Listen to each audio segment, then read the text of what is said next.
Dans la vie quotidienne, le silence est souvent sous-estimé. Pourtant, c'est l'une des rares choses précieuses que beaucoup de gens ne savent pas manier. Savoir se taire peut être plus puissant que de parler et maîtriser cet art peut transformer tes relations, ton autorité et ton respect dans toutes les sphères de ta vie.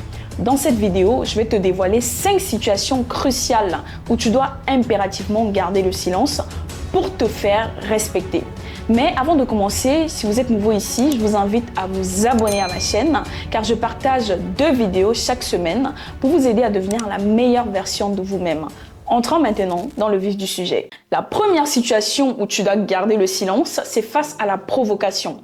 Tu dois te taire face à la provocation. Lorsque quelqu'un cherche à te provoquer, à te rabaisser en public, le silence est ta plus puissante arme. Tu dois te taire, non pas parce que tu as peur de la personne, non pas parce que tu es faible, mais parce que tu sais intrinsèquement que tu vaux plus que ce que la personne a dit à ton sujet. Tu dois te taire parce qu'en réalité, quel intérêt de descendre au niveau de la personne qui tente de te rabaisser?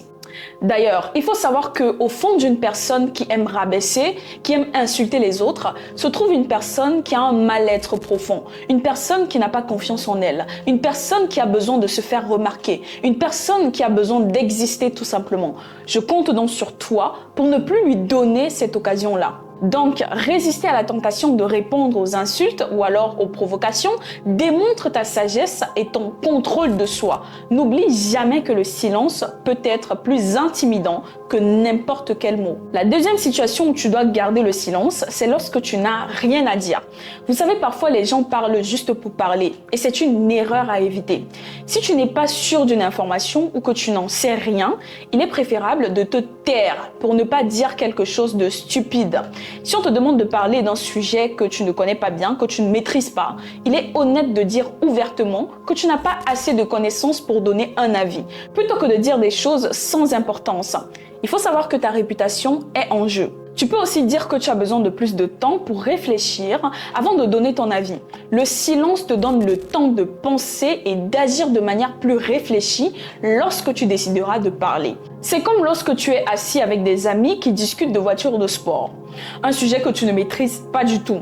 Au lieu de prétendre que tu es un expert et de dire des choses incorrectes sur les voitures, tu pourrais simplement dire « Vous savez, je ne m'y connais pas du tout en voiture de sport, donc je vais vous écouter et apprendre quelque chose de nouveau. » Cela montre que tu es honnête, que tu évites de dire des bêtises et que tu es prêt à apprendre plutôt que de parler sans savoir.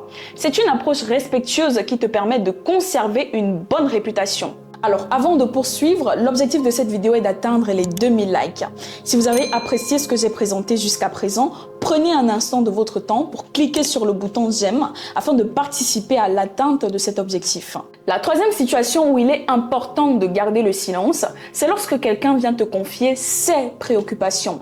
Vous savez, parfois les gens ont simplement besoin d'avoir une oreille attentive. Dans ces moments, être silencieux tout en écoutant attentivement est plus puissant que de dire des mots. Cela montre que tu respectes la personne et que tu la comprends. Il n'est pas toujours nécessaire de parler pour aider quelqu'un. Il suffit d'être là pour l'écouter. Par exemple, imagine que ton ami vienne te parler de ses problèmes au travail.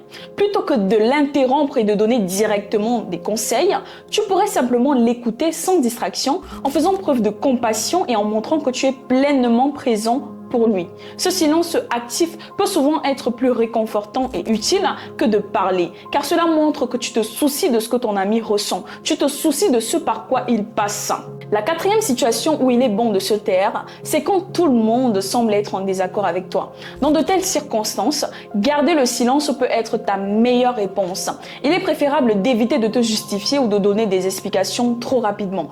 Laisse le temps faire son travail. Les actions que tu poseras compteront davantage que les mots que tu diras et ta tranquillité dans le silence peut gagner le respect des autres.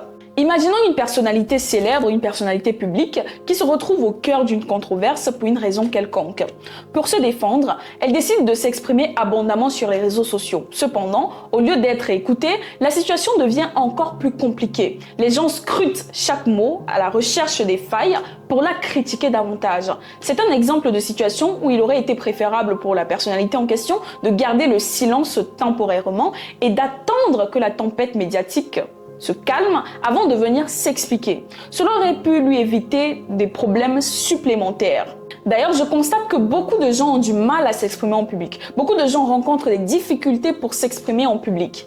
Dans mon podcast, j'explore plus de détails sur le sujet. Si vous êtes intéressé à en apprendre davantage, vous pouvez trouver le lien dans la description. La cinquième situation où il est bon de se taire, c'est pour asseoir ton autorité. Savoir se taire peut te donner un pouvoir incroyable dans n'importe quelle situation. Ne pas sauter sur la parole à chaque occasion montre ta maturité et ta maîtrise de soi. Sois la dernière personne à parler, non pas parce que tu as peur, mais parce que tu es assez confiant pour ne pas ressentir le besoin de t'imposer constamment. Il est important de noter que le silence n'est pas toujours la réponse. Ces 5 situations spécifiques sont des moments clés où le silence peut être ton meilleur atout pour te faire respecter et comprendre.